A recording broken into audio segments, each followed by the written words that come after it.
Assalamualaikum warahmatullahi wabarakatuh. Salam sejahtera untuk kita semua. Perkenalkan, nama saya Ainun Samila dari kampus Universitas Pancasakti Bekasi. Saya yang mengambil prodi manajemen, Fakultas Ekonomi dan Bisnis dengan nomor NIM 2892150181. Hari ini saya ingin mempresentasikan hasil PowerPoint saya mata kuliah aspek hukum dalam bisnis tentang pencipta dan pemegang hak cipta.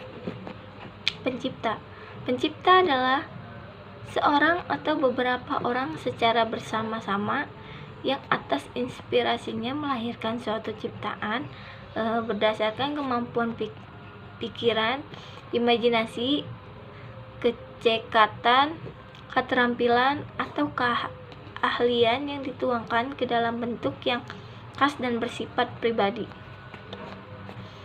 Hak cipta.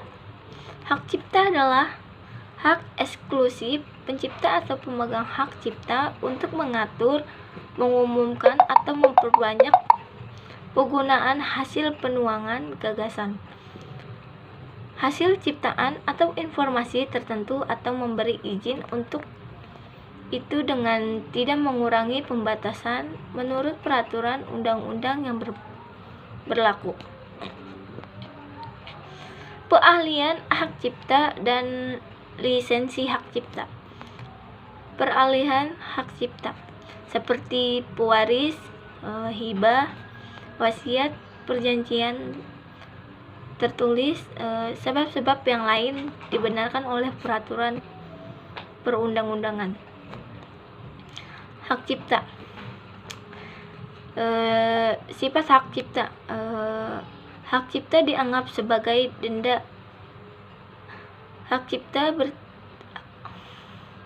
Sifat hak cipta.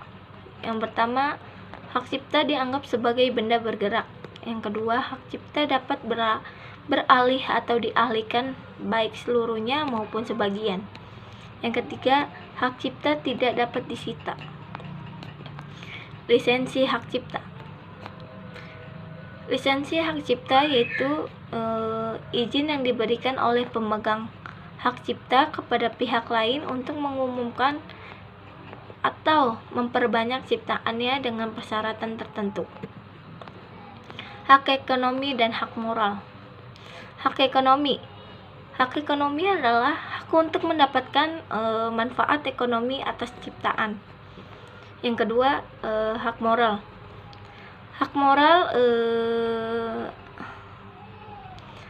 moral adalah hak yang melekat pada diri penciptanya, yang tidak dapat dihilangkan atau dihapus dengan alasan apapun, walau hak cipta telah dialihkan.